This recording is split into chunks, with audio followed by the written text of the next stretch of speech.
భగవద్గీత సర్వ మానవాళి కోసం. ద్వితీయోऽధ్యాయः కర్మణ్యేవాధికారస్తే మా ఫలేషు కదాచన మా కర్మఫలహేతుర్భూ మా తే సంగోస్త్వకర్మణి.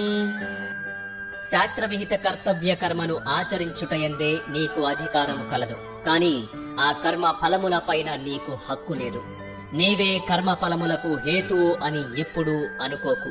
మరియు చేయవలసిన కర్మలు మానుటలో ఆసక్తి ఉండరాదు. కర్మలు 3 రకములు: విద్యుద్ధర్మములు, దుష్కర్మలు, అకర్మలు.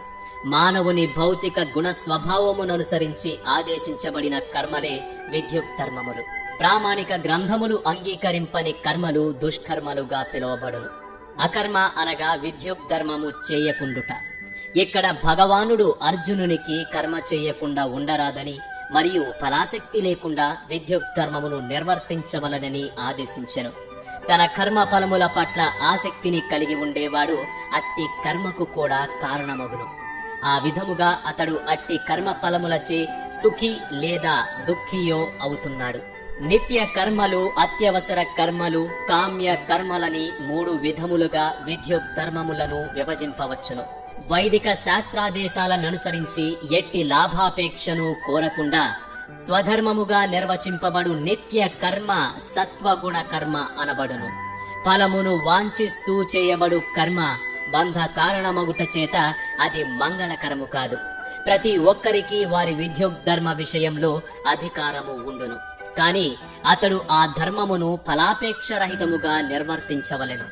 అట్టి ఫలాపేక్షరహితమైన విద్యుద్ధర్మ పాలన మానవుని నిస్సందేహముగా ముక్తి మార్గము వైపునకు నడిపించును. కనుకనే ఫలాశక్తి రహితముగా స్వధర్మముగా భావించు యుద్ధమును చేయమని భగవానుడు అర్జునుని ఆదేశించెను. అతడు యుద్ధములో పాల్గొనకపోవుట కూడా మరొక రకమైన ఆసక్తియే అగును. అట్టి ఆసక్తి ఎన్నడూనూ మానవుని మోక్ష మార్గములో నడిపించదు.